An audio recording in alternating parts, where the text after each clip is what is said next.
So, I'm Norbert, I'm 53 years old, coming from Germany, basically being a social worker, but having given up to work as such in German conditions.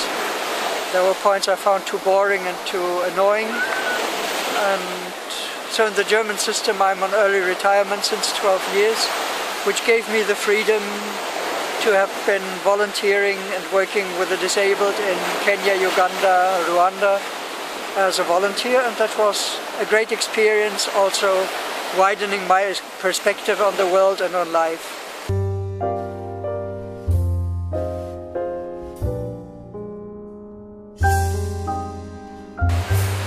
I was born with a visual impairment, so already was discovered when I was 6 weeks old, getting my first surgery when I was 3 months old, and if not doing surgery I would have been blind already at age 2, 3 or 4 years.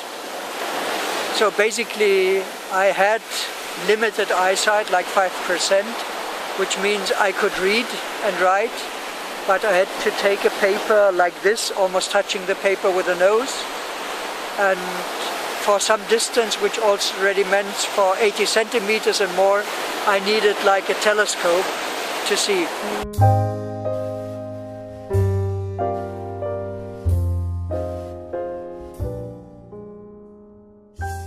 I was doing quite some years in a regular school, and then with 14 came to a school for the blind and learned the Braille.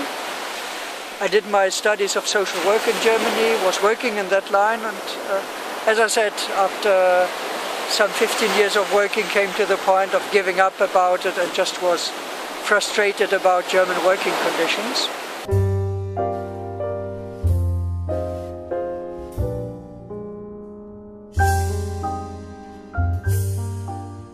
I came to India now as I received 1 year ago an invitation by an institute called International Institute for Social Entrepreneurs in Trivandrum. This place was started by a blind German lady and her Dutch boyfriend. The background is having started the first school for the blind in Tibet about 12 years ago. And now, 3 or 4 years ago, they put up the buildings for this institute at the backwaters of Trivandrum to pass on knowledge how to start social projects. So they say they're looking for visionaries, not for people seeking employment with NGO or government, but who really want to start their own thing. And I knew about this lady and her work since years. We had been sometimes on telephone or email, we had common friends, but we never had met before. So I was happy about that invitation, and some weeks later decided, okay, if I go there, let me also go a bit longer to India when I travel there anyway.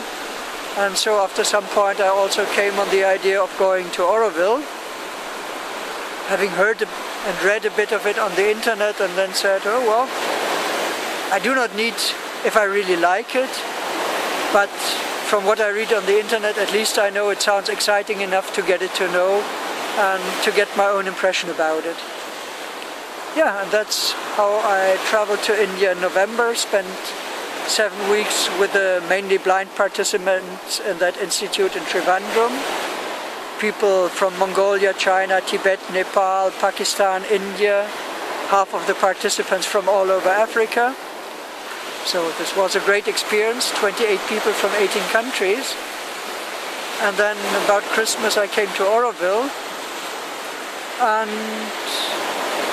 well, what I like on Auroville is simply to have a free space to collect experience, to do experiments, and to have a free space to do things which in the so-called normal world people might say, well, but that's a bit crazy.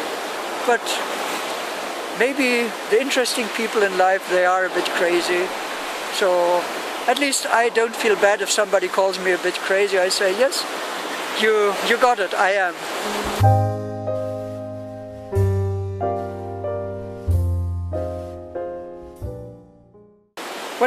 Sometimes I meet people telling me that I'm courageous about traveling on my own, and I need to say, on the one point, I limit my traveling, so I do preparations and organization to take care for a bit of safety, and Of course, when I lost my eyesight within the last 10-15 years, I was not feeling happy about it and jumping up and down for being crazy and happy about it.